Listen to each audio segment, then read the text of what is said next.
আল্লাহ রাব্বুল আলামিন জিন জাতির জন্য এই জমিনটাকে হারাম ঘোষণা করে আল্লাহ রাব্বুল আলামিন বড় দয়া করে মায়া করে আমার আল্লাহ আশরাফুল মাখলুকাত সৃষ্টির শ্রেষ্ঠ জাতি মানুষদের জন্য আল্লাহর এই জমিনটাকে বরাদ্দ করে দিলেন। বলেন সুবহানাল্লাহ। মানুষের জন্য আল্লাহ রাব্বুল আলামিন এই জমিনটাকে বরাদ্দ করেছেন। কেন বরাদ্দ করেছেন? মানুষ এই জমিনে হাঁটবে, চলবে, ফিরবে, সব কিছু করবে, পাশাপাশি মানুষগুলো আল্লাহ রাব্বুল আলামিনের দাসত্ব আর গোলামি করবে। আর এই মানুষ যদি সেই গোলামি থেকে গাফেল হয়, গোলামি থেকে পিছপা হয়, আল্লাহ রাব্বুল আলামিন এই জাতিকে ধ্বংস করে দিবে। যুগে যুগে অনেক জাতি আল্লাহ রাব্বুল আলামিন ধ্বংস করেছেন। সম্মানিত ভাইরা, এই জন্য আমাদের কাজ হলো, যেহেতু আল্লাহ বড় মায়া করে দয়া করে আমাদেরকে এই জমিনের জন্য কবুল করেছেন, ইবাদতের জন্য কবুল করেছেন, আল্লাহর গোলাম হিসাবে কবুল করেছেন, আমাদের কর্তব্য হলো আল্লাহর গোলামি করা। আল্লাহর জমিনে দাসত্ব কার চলবে ভাই? আল্লাহর জমিনে আল্লাহর দাসত্ব চলবে। আল্লাহর এই জমিনে আল্লাহর হুকুম প্রতিষ্ঠা করতে হবে। আল্লাহর হুকুমে আল্লাহর এই জমিনকে চালাইতে হবে। আল্লাহর জমিনে থেকে আল্লাহর হুকুমের বাহিরে যাওয়া এটা আমাদের জন্য মোটেও কাম্য নয়। সম্মানিত ভাইরা আমার, এই জন্য আল্লাহ ও তার রাসূলের ভালোবাসা কলিজার ভিতরে ফিট করতে হবে। আমাকে বলা হয়েছে গ্রামের মানুষ খুব সহজ সরল ভাষায় কিছু কথা বলবেন, খুব সহজভাবে, যা সকলেই খুব সহজেই বুঝতে পারে। এই জন্য আজকে আমি যে আলোচনা করতে যাচ্ছি, সাধারণ মানুষ যারা আছে, যারা মাদ্রাসায় লেখাপড়া করেন নাই, তাদের জন্য খুব উপকারী হবে। আর যারা মাদ্রাসায় লেখাপড়া করেছেন, আলেম হয়েছেন, তারা যদি এখান থেকে কিছু ফায়দা নেয় তাও নিতে পারবে। কিন্তু আজকে আমার আলোচনা হলো সাধারণ মানুষের জন্য, ইনশাআল্লাহ। সম্মানিত ভাইরা আমার, আল্লাহর এই জমিনে আল্লাহ রাব্বুল আলামিন আমাদেরকে পাঠাইছেন কেন? ইবাদতের জন্য। কিসের জন্য ভাই? ইবাদতের জন্য আল্লাহর জমিনে আমাদেরকে পাঠানো হয়েছে, আল্লাহর দ্বীন প্রতিষ্ঠার জন্য। আল্লাহর এই দ্বীন প্রতিষ্ঠার জন্য বহু মানুষ যুগে যুগে বুকের তাজা রক্তগুলো আল্লাহর জমিনে ঢালছে, যাদের রক্তের বিনিময়ে আল্লাহ রাব্বুল আলামিন এই জমিনটাকে কবুল করেছেন। রাসূল আকরাম সাল্লাল্লাহু আলাইহি ওয়াসাল্লাম কালিমার বাণী কাফেরদের দ্বারে দ্বারে বারে বারে পৌঁছে দিয়েছেন। বহু মানুষ গালমন্দ করেছেন, মারপিট করেছেন, বিভিন্নভাবে কষ্ট দিয়েছেন, কিন্তু পিছপা হন নাই। আল্লাহ রাব্বুল আলামিন এই 23 বছরের জিন্দেগির এই মেহনতকে এমনভাবে কবুল করেছেন, তাম পৃথিবীর আনাচে কানাচে, পাহাড় পর্বতে, চিপায় চাপায় সমস্ত জায়গায় ইসলামের আলো পৌঁছে দিয়েছেন। বলেন আল্লাহু আকবার। কে দিয়েছেন? আল্লাহ দিয়েছেন। আমাদের বাংলাদেশে রাসূলুল্লাহ কি আসছেন? আসেন নাই। কিন্তু রাসূলুল্লাহর হাদিস, আল্লাহর কোরআন, রাসূলের বাণী আমরা পেয়েছি। দিয়েছেন কে? অনুগ্রহকার, আল্লাহর অনুগ্রহ। সম্মানিত ভাইরা, অতি সহজে আমরা যেরকম ইসলাম পেয়েছি, আমরা যেরকম সস্তায় ইসলাম পেয়েছি, এই ইসলাম এত সস্তায় এত সহজে প্রতিষ্ঠা হয় নাই। এই ইসলাম প্রতিষ্ঠার পিছনে সাহাবীদের রক্ত, সাহাবীদের ঘাম, সাহাবীদের শ্রম ব্যয় হয়েছে। হযরত ইয়াসার রাদিয়াল্লাহু তাআলা আনহু নাম শুনেছেন। হযরত ইয়াসার রাদিয়াল্লাহু তাআলা আনহু একজন কৃতদাস ছিলেন, গোলাম ছিলেন, কৃতদাস। আগের জামানায় গোলাম কেনা বেচা হতো। এখনকার জামানায় যেমন হাল চাষ করার জন্য গরু কেনা বেচা হয়, বলদ পাওয়া যায় হাল চাষ করার জন্য। আগের জামানায় কাজ করানোর জন্য মানুষ বাজার থেকে ক্রয় করত। হযরত ইয়াসার রাদিয়াল্লাহু তাআলা আনহু কৃতদাস ছিলেন। আল্লাহর রাসূলের কালেমার বাণী তার কর্ণকহরে পৌঁছানোর সঙ্গে সঙ্গে পড়ে নিলেন লা ইলাহা ইল্লাল্লাহু মুহাম্মাদুর রাসূলুল্লাহ। হযরত ইয়াসার রাদিয়াল্লাহু তাআলা আনহু এই কালিমা গ্রহণ করার জন্য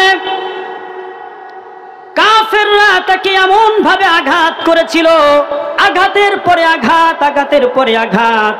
হযরত ইয়াসারকে বলা হয়, ইয়াসার রে, মুহাম্মাদের কালিমা ছাড়বি না জীবন দিবি? হযরত ইয়াসার ডেকে বলে, শুনে নাও, শুনে নাও, একবার নয়, দুইবার নয়, এক এক করে করে 1000 বার জীবন দিতে রাজি আছি, কিন্তু কালিমা ছাড়তে রাজি নাই। সুবহানাল্লাহ। হযরত ইয়াসার রাদিয়াল্লাহু তাআলা আনহুকে কি করলেন? 2 পায়ের ভিতরে রশি শক্ত করে বেঁধে 2 উটের সাথে লাগায়া দিলেন। 2 উট 2 দিকে খেদায়া দিলেন। 2টা উট 2 দিকে চলে গেল। হযরত ইয়াসারের মাঝখান দিয়ে চিরে 2 পা 2 দিকে চলে গেল। কি কঠিন পরিস্থিতি! কেন কেন এমন কঠিন পরিস্থিতি হয়েছে? শুধুমাত্র কেবলমাত্র রাসূলুল্লাহর মহব্বত কলিজায় ধারণ করার কারণে, কালিমা গ্রহণ করার কারণে এইভাবে নির্মমভাবে হত্যা হয়েছে। সম্মানিত ভাইরা আমার, শুধুমাত্র তাই নয়, হযরত সুমাইয়া রাদিয়াল্লাহু তাআলা আনহা তিনিও ছিলেন একজন কৃতদাসী, কিন্তু আল্লাহর রাসূলের একত্ববাদের দাওয়াত কর্ণকহরে পৌঁছার সঙ্গে সঙ্গে কালিমা গ্রহণ করলেন। কালিমা গ্রহণ করার পরে হযরত সুমাইয়াকে ডাকা হলো। হযরত সুমাইয়াকে বলা হলো, মুহাম্মাদের ধর্ম ত্যাগ করো, না হলে তোমার উপরে নির্যাতন করা হবে, তোমার উপরে জুলুম করা হবে, জুলুম করতে করতে তোমাকে দুনিয়া থেকে নিঃশেষ করে দেওয়া হবে। হযরত সুমাইয়া ডেকে বলে, ও কাফের দল, শোনো, মুহাম্মাদুর রাসূলুল্লাহ সেই একত্ববাদের বাণী আমার কর্ণকহরে পৌঁছেছে। আমি এমন ভাবে সেই বাণীকে আমার কলিজায় জায়গা করে দিয়েছি, আমার জীবনটা দিয়ে দিব, কিন্তু কলিজা থেকে কালিমা মুছতে পারবো না। সুবহানাল্লাহ, সুবহানাল্লাহ। একটু দরদ নিয়ে কথাগুলো শোনেন ভাই, দরদের সাথে শোনেন। আলতু ফালতু কথা বলে কি হবে?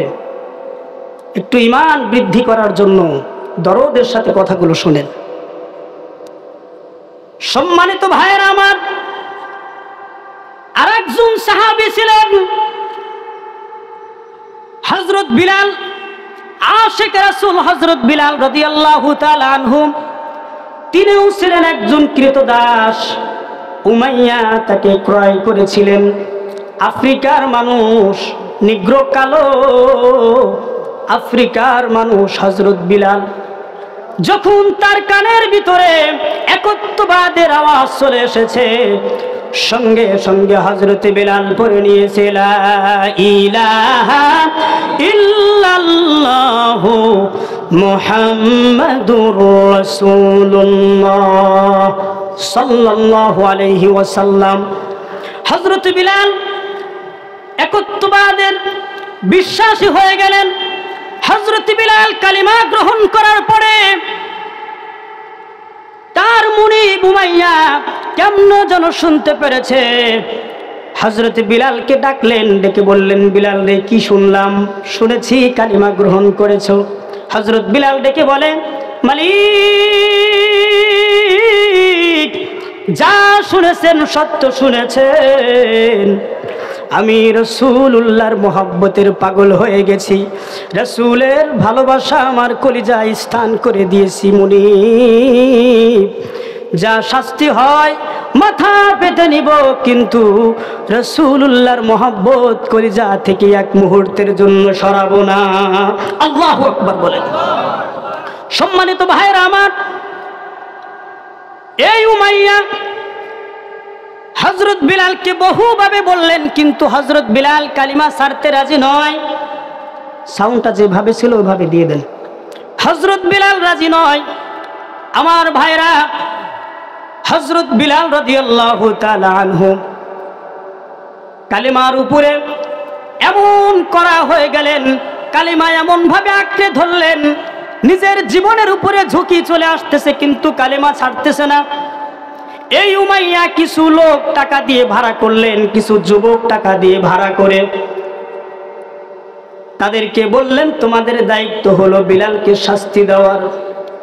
হযরত বিলালের হাতের মধ্যে পায়ের মধ্যে শক্ত করে রশি দিয়ে বেঁধে হযরত বিলালকে উত্তপ্ত মরুর বালির ভিতরে রেখে আসা হতো। হযরত বিলাল মরুভূমির ভিতরে উত্তপ্ত গরম বালির উপরে শুয়ে আছে, আর মরুভূমিতে অত্যন্ত প্রবল বেগে বাতাস হয়। সেই বাতাসে গরম ধুলাগুলো, গরম বালিগুলো হযরত বিলালের শরীরের উপরে যখন পড়ে, যেই জায়গার ভিতরে গরম বালি পড়ে সঙ্গে সঙ্গে ওই জায়গার ভিতরে ঠোসকা পড়ে যায়, ঠোসকা গলে যায়, ওই জায়গার ভিতরে ঘা হয়ে যায়, রক্ত বের হয়।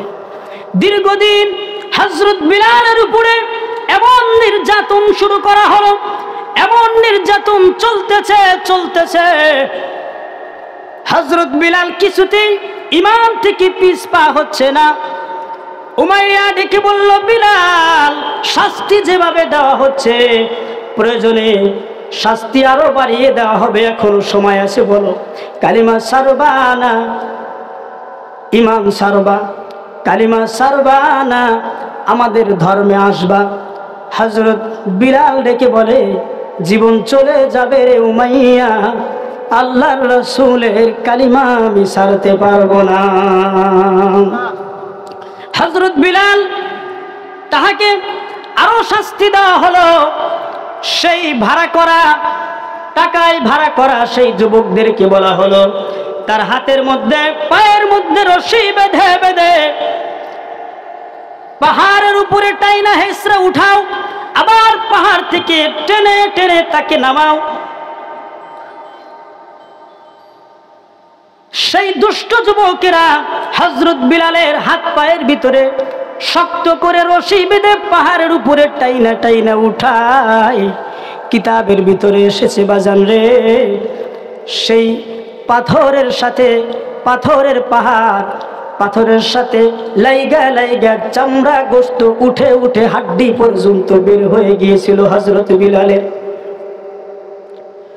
আমার ভাইরা, সিরাত ইবনে হিশামের ভিতরে ঘটনাটি লেখা হয়েছে। সম্মানিত ভাইরা আমার, হযরত বিলাল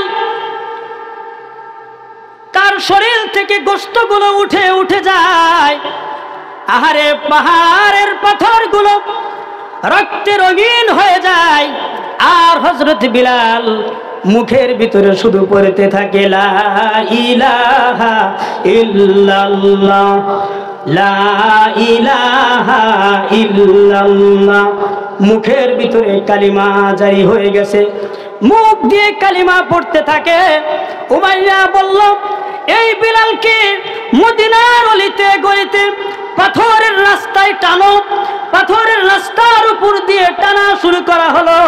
হযরত বিলালের চামড়াগুলো গোশতগুলো খসে খসে সেই মদিনার পাথরের রাস্তার সাথে গোশতগুলো খসে খসে যায়।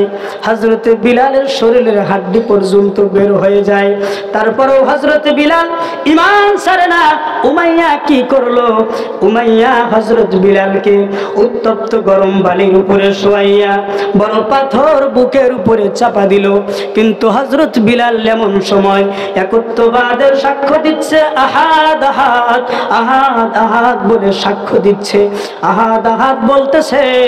এবার উমাইয়ারা সহ্য হইল না। নিষ্ঠুর উমাইয়া কি করলো? গলার ভিতরে মুখের ভিতরে হাত দিয়ে হযরত বিলালের জিহ্বা টান দিয়ে বের করে বিষাক্ত পেরাক জিহ্বার মধ্যে ঢুকায়া দিল আর বলে, বিলাল রে, আল্লাহর একত্ববাদের নাম তোর এই জিহ্বা দিয়ে উচ্চারণ করস, তোর এই জিহ্বার মধ্যে কি এমন মজা পাইলি, কি এমন কালিমার মজা পাইলি, তোর জিহ্বার মজা আমি শেষ করে দিব। জিহ্বার ভিতরে বিষাক্ত পেরাক যখন ঢুকায়া দেওয়া হলো, মুহাম্মদুর রাসূলুল্লাহর দরবারে খবর চলে গেল, কালিমা পড়ে একজন মুসলমান নির্যাতনের শিকার, তার উপরে নির্যাতনের স্টিম রোলার চালানো হয়েছে। মুহাম্মদুর রাসূলুল্লাহ হযরত বিলালের করুণ কষ্টের খবরগুলো শুনে দাঁড়ায় গেলেন, ডেকে বলে, ও আমার সাহাবীরা, তোমাদের মধ্যে কে আছো উমাইয়ার কবল থেকে আমার বিলালকে মুক্ত করে আমি রাসূলুল্লাহকে হাদিয়া করে দিবা? কে আছো তোমাদের মধ্যে উমাইয়ার কবল থেকে আমার কলিজার টুকরা বিলালকে মুক্ত করবা, আমি রাসূলুল্লাহকে হাদিয়া করে দিবা? সঙ্গে সঙ্গে সিদ্দিক আকবর লাইফা দাঁড়ায়া গেল, ইয়া রাসূলুল্লাহ, ইয়া হাবিবাল্লাহ, আমি কথা দিলাম যা কিছুর বিনিময় হোক না কেন হযরত বিলালকে উমাইয়ার কবল থেকে মুক্ত করে আপনি রাসূলুল্লাহকে হাদিয়া দিয়ে দিব। সুবহানাল্লাহ, সুবহানাল্লাহ। সম্মানিত ভাইয়েরা আমার, হযরত আবু বকর রাদিয়াল্লাহু তাআলা আনহু চলে গেলেন উমাইয়ার বাড়িতে। উমাইয়ার বাড়িতে যায় দেখে হযরত বিলালের হাত বাঁধা, পা বাঁধা, হযরত বিলালের হাত পা বাঁধা, আর জিহ্বার ভিতরে বিষাক্ত পেরাক ঢুকাইয়া দিয়েছে। পেরাকের আগা দিয়ে হযরত বিলালের জিহ্বার রক্তগুলো টপ টপ টপ টপ করে জমিনের মধ্যে পড়তেছে। করুণ দৃশ্য দেখিয়া সিদ্দিক আকবর চোখের পানি ধরে রাখতে পারলেন না, চোখের পানিগুলো ছেড়ে ছেড়ে বলে, উমাইয়া রে, এ কেমন নিষ্ঠুর তুই! কোন মানুষ হইয়া কি মানুষের উপরে এমন জুলুম করতে পারে? উমাইয়া, বল বল, বিলালের দাম কত নিবি? যা চাইবি উপযুক্ত দাম দিয়ে তোর কাছ থেকে বিলালকে ক্রয় করে রাসূলুল্লাহর জন্য হাদিয়া করে দিব। আমার ভাইরা বাজানরা, মনোযোগ সহকারে দিলটা নরম করে নিজেকে পরিবর্তনের আশায় কথাগুলো শুনুন ভাইরা। আমার ভাই, এবার উমাইয়া আবু বকরকে ডেকে বলে, আবু বকর, তোমার কাছে কয় টাকা হয়েছে যেই টাকা দিয়ে বিলালকে কিনতে চাও? আবু বকর ডেকে বলে, এই বিলালকে পাওয়ার জন্য আমার রাসূল চোখ দিয়ে পানি ঝরায়, রাসূলের চোখের পানি আবু বকর সইতে পারে না রে উমাইয়া, যা চাইবি তাই পাবি। সিরাত ইবনে হিশামের ভিতরে এসেছে 1 2 3 7 এরকম করতে করতে 40 গুণ বেশি দাম দিয়ে হযরত বিলালকে উমাইয়ার কবল থেকে মুক্ত করলো। সুবহানাল্লাহ বলেন। আমার ভাইরা বাজানরা, হযরত বিলালকে উমাইয়ার কবল থেকে মুক্ত করলেন। মুক্ত করিয়া আবু বকর হাত পায়ের রশিগুলো খুলতেছে আর চোখের পানিগুলো ছেড়ে ছেড়ে কান্না করতেছে। যখন মাত্র সেই বিষাক্ত পেরাকটা খোলার জন্য হাত বাড়াইছে, হযরত বিলাল ডেকে বলেন, ও সিদ্দিক আকবর, খুইল না, খুইল না, আমার জিহ্বার বিষাক্ত পেরাকটা খুইল না। হযরত আবু বকর ডেকে বলে, কেন রে বিলাল, কেন রে বিলাল, তোমার জিহ্বার বিষাক্ত পেরাক খুলবো না? হযরত বিলাল ডেকে বলে, যে রাসূলের মহব্বত কলিজায় ধারণ করার কারণে, যে আল্লাহর একত্ববাদের ডাক এই কানে শোনার সাথে সাথে আল্লাহর উপরে বিশ্বাস করার কারণে আল্লাহ ও তার রাসূলের ভালোবাসা কলিজায় জায়গা করে দেওয়ার কারণে জিহ্বার ভিতরে বিষাক্ত পেরাক ঢুকানো হয়েছে। যতক্ষণ পর্যন্ত স্বচক্ষে রাসূলুল্লাহ এই দৃশ্য না দেখবে ততক্ষণ পর্যন্ত আমি বিলাল জিহ্বা থেকে বিষাক্ত পেরাক খুলব না। আল্লাহু আকবার বলে। সম্মানিত ভাইরা আমার, হযরত বিলাল জীর্ণ শীর্ণ অবস্থা, পুরো শরীরের ভিতরে ঘা হয়ে গেছে, বিভিন্ন জায়গায় হাড্ডি পর্যন্ত বাড়ে গেছে। হযরত বিলালের সেই জিহ্বা দিয়ে টপ টপ করে রক্তের ফোঁটাগুলো জমিনে পড়তেছে, হাঁটতে পারে না, জীর্ণ শীর্ণ অবস্থা। সিদ্দিক আকবরের কাঁধের উপরে ভার করে করে রাসূলের দরবারে যায়। রাসূলের দরবারে যখন পৌঁছে গেল, অনেক দূর থেকে রাসূলুল্লাহকে দু চোখে দেখার সঙ্গে সঙ্গে হযরত বিলালের ভিতরে মারফতি শক্তি চলে আসলো, জজবা চলে আসলো, শরীরের ভিতরে কোত্থেকে যেন শক্তি চলে এসেছে। হযরত আবু বকরকে ছেড়ে দিয়ে রাসূলুল্লাহর সুন্দর চেহারা দেখে দেখে রাসূলুল্লাহর দিকে দৌড়াইতে আরম্ভ করেছে। রাসূল পাক সাল্লাল্লাহু আলাইহি ওয়াসাল্লাম বিলালের করুণ দৃশ্য দেখে রাসূল পাক সাল্লাল্লাহু আলাইহি ওয়াসাল্লাম লাইফা দাঁড়িয়ে গেছে। দাঁড়ায় ডেকে বলে, বিলাল রে, কে এমন করুণ অবস্থা তোর করেছে? উমাইয়া বুঝি তোর জিহ্বার ভিতরে পেরাক ঢুকাইছে রে। ও বিলাল, তোরে কঠিন অবস্থা উমাইয়া বুঝি করেছে। হযরত বিলাল বলে, ইয়া রাসূলুল্লাহ, ইয়া হাবিবাল্লাহ, আপনার মহব্বত কলিজায় জায়গা করে দেওয়ার কারণে, আপনাকে মহব্বত করার কারণে উমাইয়া আমাকে বিভিন্নভাবে শাস্তি দিয়েছে। পুরা শরীরটা ঘা হয়ে গেছে, পুরা শরীর দিয়ে অনেক রক্ত আমার খনন হয়েছে। ইয়া রাসূলুল্লাহ, ইয়া হাবিবাল্লাহ, অবশেষে যখন আমার জবানটা বন্ধ করতে পারে নাই, আমি জবান দ্বারা একত্ববাদের বাণীগুলো আমি বলতেছিলাম, আল্লাহর নাম জপতেছিলাম। উমাইয়া সহ্য করতে পারে নাই, উমাইয়া সহ্য করতে পারে নাই আল্লাহর নাম, আল্লাহর নামের জয়ধ্বনি উমাইয়া সহ্য করতে না পেরে এই উমাইয়া আমার জিহ্বার ভিতরে বিষাক্ত পেরাক ঢুকায়া দিছে।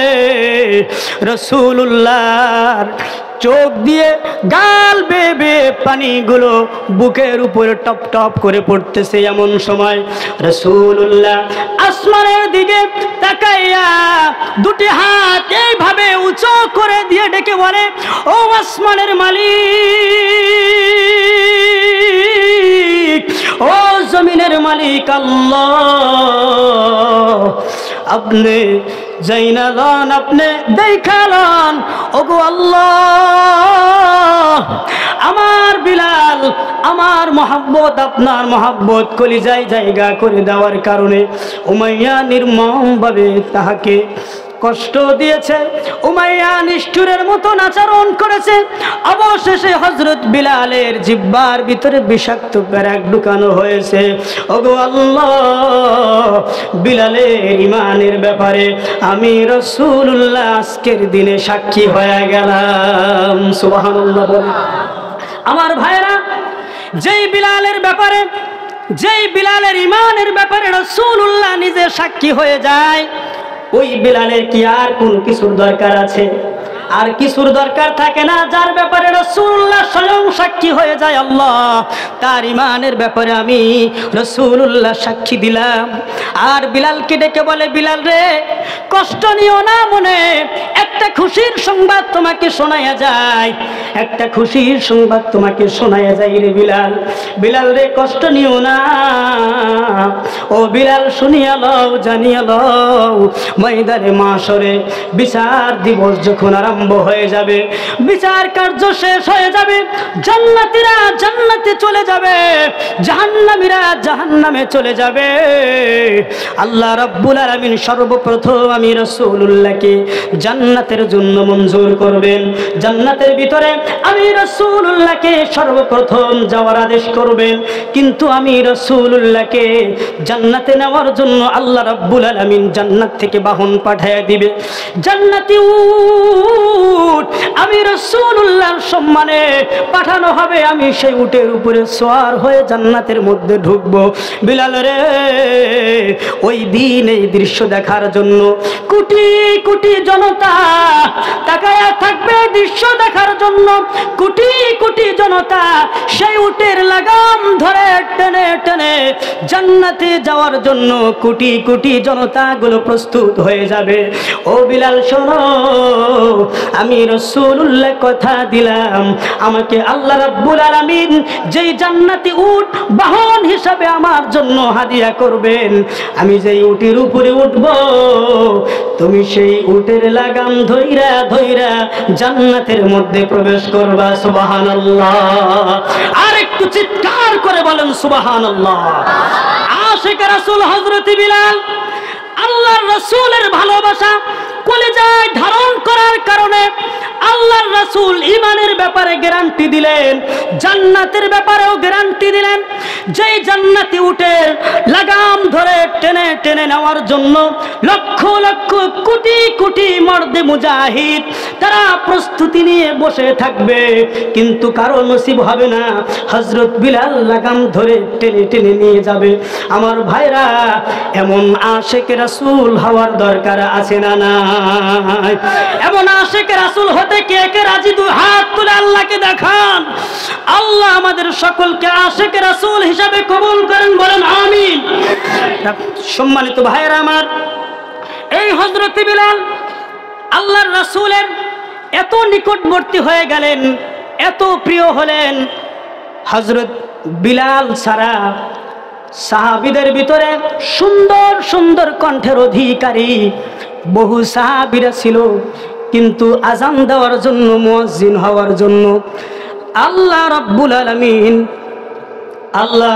আলামিন কাউকে পছন্দ করলেন না। হযরত বিলালের অন্তরের দিকে তাকাইয়া হযরত বিলালের অন্তরের ভিতরে রাসূলের মহব্বতের পরিমাণ দেখিয়া, আল্লাহর মহব্বতের পরিমাণ দেখিয়া আল্লাহ রাব্বুল আলামিন হযরত বিলালকে মসজিদে নববীর মুয়াজ্জিন হিসাবে মঞ্জুর করলেন। বলেন আল্লাহু আকবার। আর একটু চিৎকার করে বলেন আল্লাহু আকবার। আর একটু চিৎকার করে বলেন আল্লাহু আকবার। সম্মানিত ভাইরা আমার, হযরত বিলাল আশিক রাসূল হযরত বিলাল মুয়াজ্জিনের দায়িত্ব পেয়ে গেলেন। এমন পাওয়ারফুল মুয়াজ্জিন, যখন নবী নামাজে না আসে কোন সাহাবী কোনো কথা বলার সুযোগ পায় না, কিন্তু হযরত বিলাল ডেকে বলে, আবু বকর, নবীর আসতে দেরি হচ্ছে, আপনি নামাজ পড়াইয়া দেন। সুবহানাল্লাহ। কেউ কথা বলার সাহস পায় না, কিন্তু বিলাল সাহস পায়। আমার রাসূল যখন ঘুমায় কোন সাহাবী রাসূলকে ডাক দেওয়ার সাহস পায় না, কিন্তু বিলাল ডাক দেয়। আল্লাহু আকবার বলবেন না? একটা কথা বলে যায়, আল্লাহর রাসূল যখন ঘুমাইতেন আল্লাহর রাসূলের ওযু নষ্ট হতেন না। আল্লাহর রাসূলের চোখ ঘুমাইতো, কিন্তু অন্তর ঘুমাইতো না। যেহেতু আল্লাহর রাসূলের অন্তর জাগনা থাকতো, অন্তর ঘুমাইতো না, এই কারণে অন্য অন্য সাহাবীরা রাসূলুল্লাহকে ডাক দেওয়ার সাহস পাইতো না, কিন্তু বিলাল সাহস পাইতো। তাহলে বোঝেন না সম্পর্কটা কি হয়ে গেছে? আমার ভাইরা, বাজানরা, বন্ধুরা, এ আশিক রাসূল হযরত বিলাল রাসূলুল্লাহর এমন নিকটবর্তী হয়ে গেলেন, মহব্বতের হয়ে গেলেন, পেয়ারা হয়ে গেলেন। রাসূলের যেদিন ওফাত হয়ে গেল, সমস্ত সাহাবীদের ভিতরে কান্নার রোল পড়ে গেল। সাহাবীরা খাওয়া দাওয়া বন্ধ করে দিল, ব্যবসা বাণিজ্য বন্ধ করে দিল, সব কিছু কেমন যেন উলট পালট হয়ে গেল। হযরত বিলাল যায় অবস্থা। হযরত বিলালের খাওয়া নাই, যেখানে সেখানেই হযরত বিলাল পড়ে থাকে, পাগলের মতো অবস্থা হয়ে গেল আশিক রাসূল বিলালের। হযরত বিলাল কিছুদিন পরে বিরহ বেদনা সহ্য করতে না পেরে, নবী হারার কষ্ট সহ্য করতে না পেরে হযরত বিলাল মাথার ভিতরে একটা পোটলা মাথার ভিতরে লইয়া মসজিদে নববীর সামনে গেলেন। হযরত আবু বকর মসজিদে নববীতে নামাজ পড়ে বের হয়েছে। ডেকে বলে, আবু বকর, আমি যে মদিনায় থাকতে চাই না। হযরত আবু বকর ডেকে বলে, কেন রে বিলাল, মদিনায় থাকতে চাও না? তোমার কিসের কষ্ট? তোমাকে কে মেরেছে? কে গালমন্দ করেছে? তোমার কি টাকা পয়সার অভাব? যদি টাকা পয়সার অভাব হয়, বাইতুল মাল থেকে তোমার জন্য মাসিক একটা ধার্য করে দিই। ইবনে কাসির এই ঘটনাকে সহি বলেছেন। সম্মানিত ভাইয়েরা আমার, হযরত বিলাল হযরত আবু বকরের কাছে বিদায় নিচ্ছেন। হযরত আবু বকর ডেকে বলেন, বিলাল রে, কেন এই মদিনায় থাকবা না? মদিনার কে তোমার সঙ্গে খারাপ আচরণ করেছে? হযরত বিলাল বলে, কেউ কোনো খারাপ আচরণ করে নাই, কোনো সমস্যা নাই, কোনো অভাব নাই। কেন তুমি থাকবা না? তোমার কিসের অভাব? হযরত বিলাল ডেকে বলে, শোনো রে আবু বকর, আমার যেই জিনিসের অভাব, বলো রে আবু বকর, আমাকে কি তা দিতে পারবা তুমি? আবু বকর ডেকে বলে, কিসের অভাব শুনি? হযরত বিলাল ডেকে বলে, আগে আজান দিলে আমার নবী নামাজে আসতো, কিন্তু এখন আজান দিলে রে আবু বকর আমার নবী নামাজে আসে না। কষ্ট সহ্য করতে পারি না, এই জন্য মদিনা ছেড়ে সিরিয়ার দামেস্কে চলে যাব। আবু বকর ডেকে বলে, বিলাল রে, তুই কি একাই নবীকে ভালোবাসিস? আমরা কি নবীকে ভালোবাসি না? হযরত বিলাল ডেকে বলে, আবু বকর, তোমরাও নবীকে ভালোবাসো, আমিও নবীকে ভালোবাসি, কিন্তু তোমরা নবীর রওজা দেখে সহ্য করতে পারো, কিন্তু আমি বিলাল নবীর রওজা দেখে সহ্য করতে পারি না। এই কথা বলে হযরত বিলাল মদিনা ছেড়ে সিরিয়ার দামেস্কে চলে গেলেন। দেখতে দেখতে ৬টি মাস পার হয়ে গেল।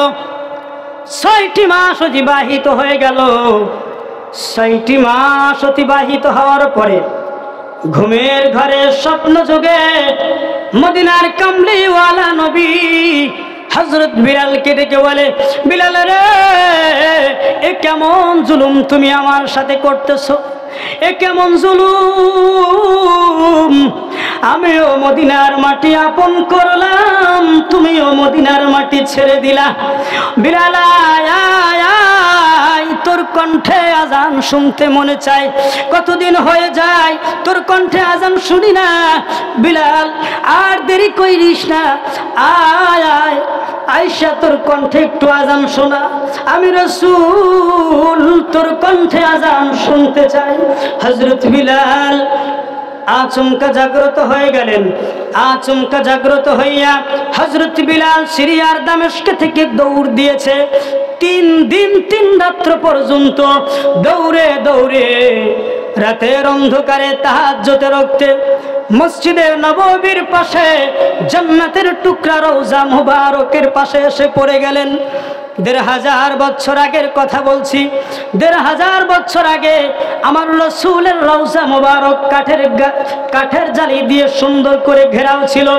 কাঠের জালির সাথে মাথা ঠেকাইয়া ঠেকাইয়া ডুকরে ডুকরে আর কান্দে, ইয়া রাসূলুল্লাহ, ইয়া হাবিবাল্লাহ, আপনি আসতে বলেছেন, বিলাল আপনার কদমে হাজির হয়ে গেছে। ইয়া রাসূলুল্লাহ, ইয়া হাবিবাল্লাহ, আপনি আসতে বলেছেন, বিলাল আপনার কদমে হাজির হয়ে গেছে। আপনি আজান দিতে বলেছেন, আমি যদি আজান দেই, ইয়া রাসূলুল্লাহ বলেন আপনি কি নামাজে আসবেন? এরকম ভাবে কাঠের জালের সাথে মাথা ঠেকায়া ঠেকায়া ডুকরে ডুকরে কাঁদতেছে। তাহাজ্জুদের রক্তে মদিনা শরীফে আজান হয়। তাহাজ্জুদের রক্তের আজান দেওয়ার জন্য নতুন মুয়াজ্জিন চলে এসেছে। শুনতেছে কে যেন রাসূলের রওজার কাঠের জালের সাথে মাথা ঠেকায়া ঠেকায়া ডুকরে ডুকরে কান্না করতেছে। কান্নার আওয়াজ কানের ভিতরে চলে গেছে। একটু কাছে আইসা দেখি আর কেউ নাই, আশিক রাসূল হযরত বিলাল চলে এসেছে। মদিনাবাসীকে ডাকে, কে আছো রে?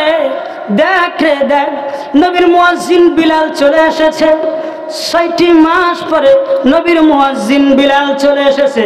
হযরত আবু বকর, হযরত ওমর, হযরত ওসমান জিন্নুরাইন বড় বড় সাহাবীরা চলে আসলেন। বড় বড় সাহাবীরা এসে হযরত বিলালকে ধইরা কান্না আরম্ভ করে দিলেন। হযরত বিলালকে ধইরা ধইরা কান্দেন আর ডেকে বলে, বিলাল রে, কতদিন হয়ে গেল তোমার কণ্ঠে আজান শুনি না, একটু মিনারায় ওঠো, তোমার সুললিত কণ্ঠে, তোমার মধুর কণ্ঠে একটু আজান শোনায়া দাও। কতদিন হয়ে যায় আজান শুনি না, একটু আজান শোনায়া দাও। হযরত বিলাল রাজি হয় না, রাজি হয় না, কিছুতেই রাজি হয় না। ২৫০ বছর বয়স। হযরত সালমান ফার্সি ডেকে বলে, আবু বকর, ওমর, আলী, আমাদের কথায় বিলাল আজান দিবে না। হযরত হাসান এবং হযরত হুসাইন যদি বাড়িতে থাকে তাদেরকে ডাকো, তারা যদি হযরত বিলালকে আজান দিতে বলে হযরত বিলাল নিষেধ করতে পারবে না। একটু মহব্বতের সাথে জিকির করি, লা ইলাহা ইল্লাল্লাহ, লা ইলাহা ইল্লাল্লাহ, লা ইলাহা